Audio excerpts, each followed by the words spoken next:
find the inverse of each function. Remember, to find the inverse, we need to do two things. We switch x and y, and then if we've got a formula, we then go and solve for y. Now, applying that to the first problem, to switch x and y, we just interchange the coordinates. So this first point was x equals 1, y equals 3. This becomes x equals 3, y equals 1. The next point, we do the same thing. We switch the roles, so we've got 4, 2, and then so on for the other points. So 0, 3, and then we switch these to get 7, 4. Now, there's no solving for y because we have no formula here, so we're going to skip the second step. On the second problem, we've got to do a little bit more work. We're going to start this the same way. We write out y equals 3x plus 1, and then following our steps, first we switch the roles of x and y, so we write this as x equals 3y plus 1.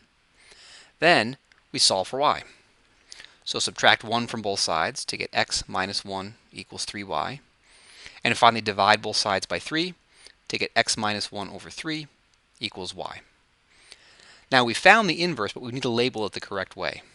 The function itself was called f of x, so its inverse we'll call f inverse of x. And now we're going to use the same formula that we found here. So this is x minus 1 over 3. G of x, let's start in the same way. We write this as y equals 2x cubed minus 5. And then we follow our two steps. First, switch x and y. So this becomes x equals 2y cubed minus 5. Then we solve for y. So add 5 to both sides of the equation to get x plus 5 equals 2y cubed. Then divide both sides by 2 to get y cubed equals x plus 5 over 2. And then finally, to get rid of this cube, we're going to take the cube root of both sides of the equation. And this leaves us with y equals the cube root of x plus 5 over 2.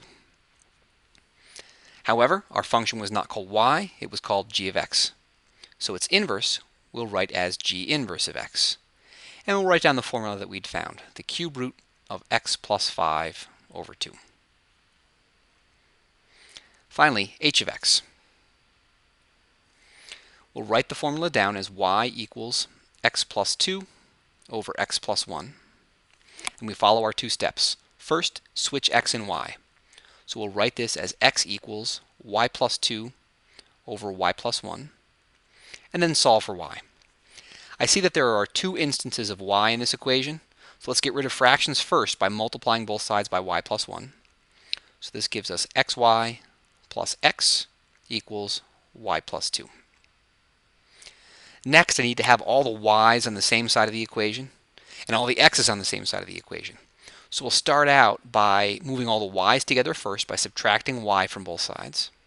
That'll get rid of this. Next, I want to get this term, which does not have a y in it, away into the other side of the equation. So we'll subtract x from both sides. So this will leave us on the left-hand side with xy minus y. On the right-hand side, we've got 2 minus x. Now remember, the goal on this is to solve for y. I see everything on the left-hand side has a y in common, and so we can factor that out, which will leave us x minus 1 in the parentheses. The right-hand side is unchanged. And then finally, to get y by itself, divide both sides by x minus 1. So this leaves us with y equals 2 minus x over x minus 1.